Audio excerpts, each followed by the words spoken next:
Hi, my name is Alan Court. I am the owner of the Kiddywinkles Early Learning Centres in New Zealand. I've had the opportunity to speak to some wonderful people.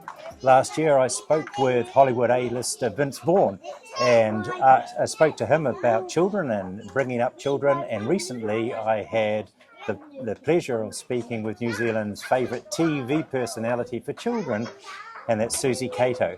But today we have another special guest, the Minister of Immigration, not only the Minister of Immigration, but New Zealand's Minister of Education, the Honourable Erica Stanford. Welcome, Erica. Hi, thank you for having me.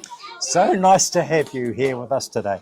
Now, you've been in Parliament since 2017. That's right. And when you joined, did you ever think that you would be getting a portfolio of education? And is it a portfolio that you think, oh my gosh, how did I get this? Or is it something that you relish in? I remember when I became an MP, I was working underneath Nikki Kay, and she had been the Minister of Education. And I remember thinking to myself, I will never be able to fill her shoes. She knew so much, and it was such a complex area. And I thought, I'd love to do it, but I'll never get there. But actually over time, and she mentored me for years, and I'm so grateful for her for doing that. And yeah, no, here we are. And I did always want the portfolio, but it took a lot of reading everything I could get my hands on, a lot of upskilling to get to where I am, but I'm loving this job. It's a very tough portfolio, but I can see that you are very excited about it and enthusiastic about it, which is great to have a minister who actually has a passion for something like this. Now, I know that you have two wonderful children, and your eldest, I believe, has finished school, last year of school? Last year of school this year. And a younger one who's still going through school. Apart from reading, writing and arithmetic, there will be values that you have that are important to you. What sort of values do you instill in your children to ensure that they're ready for adulthood? Sure. Look, I guess with my own kids, the main thing that I want to get across to them over everything else is just to be decent human beings. Now, one of the things I see a lot of in the school system, and we have a massive problem with it here in New Zealand, is bullying. If there's one thing that really, really makes me mad is, that bullying in schools where kids are getting picked on and it's making their lives miserable. And so I've always made sure with my two children, I said, if you ever see that happening, that, you look after that, the person who's being picked on, or, be their friend, be a decent, nice, kind, caring human. And that's if they can leave school like that, I'd be very happy. But in saying that, overall, I go into schools every day of the week, and they've all got incredible values of responsibility and persistence and kindness and caring and cooperation. And so schools are doing a really good job of instilling good values in our young people. And values are so important, and that's what we live by here. And whilst at Kiddywinkles, our children, the youngest that we have had come here is 2 months old, and they're on a journey all the way to primary school, and we can start to instill those values, because to us are really important, the values that as owners we have, and our teachers have bought into our values as well and have shared in the values. So it's really, really important, in addition to the everyday learning, writing, reading and arithmetic, as we said. Another thing I wanted to ask you about is that you are incredibly busy. You work very, very long hours, like many of our parents. And a lot of our parents have both parents working, and they also have children at childcare. How do you disconnect yourself from the busyness when you get home? Because when you walk in those doors, you're mum to your children, and how do you keep a balance and disconnect from the busyness of life to be present?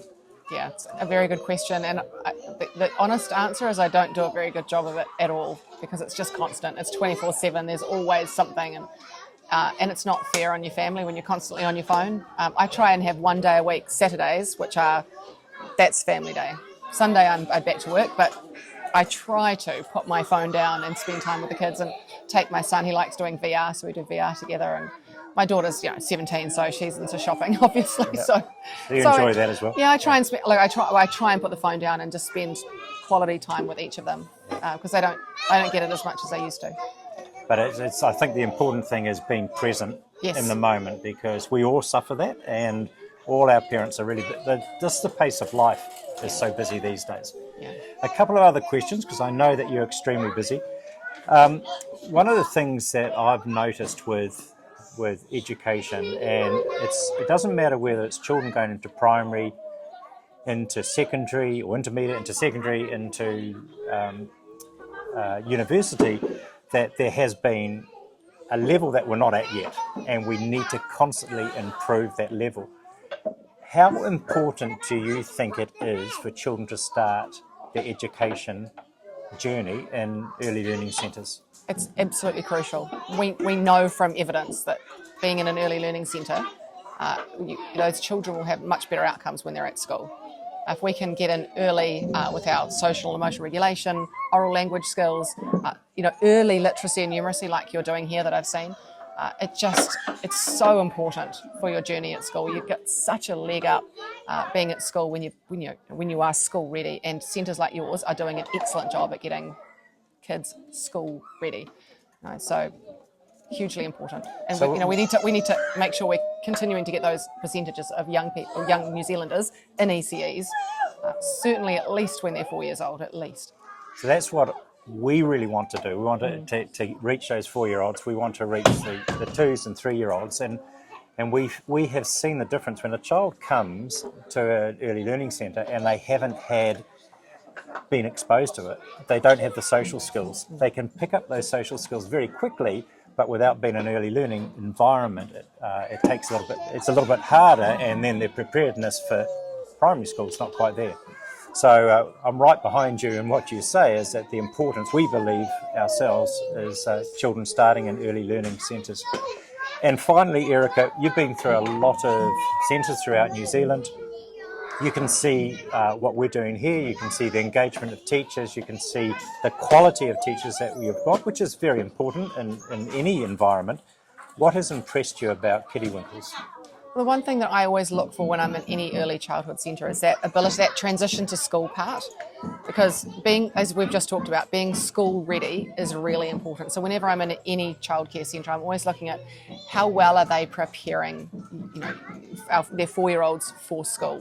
Can they take their jumper off? Can they open a lunchbox? Can they recognise their name? Do they know which way a book goes up? Do they know the words go from left to right? Can they hold a pen? All of those school readiness things, I always look at that, and it was really impressive to see some of your teachers here in the centre. Great pen grip with the 4-year-olds starting to write. That's the type of thing I always look for in centres, because it is so important for the school sector. Because when I talk to principals, they're like, man, if we can get our 5-year-olds starting school with those attributes, that gives us at least a good 6 months back. Yep. That they can then accelerate their learning. And we do get a lot of feedback from primary schools when our children actually do transition from our centres to primary school, how ready that they are for primary. So, Erica, thank you so much for your time. I really do appreciate it. I know how busy you are, and I'm pleased that you've actually seen how a day in the life of Kiddywinkles works. Thank you for having me.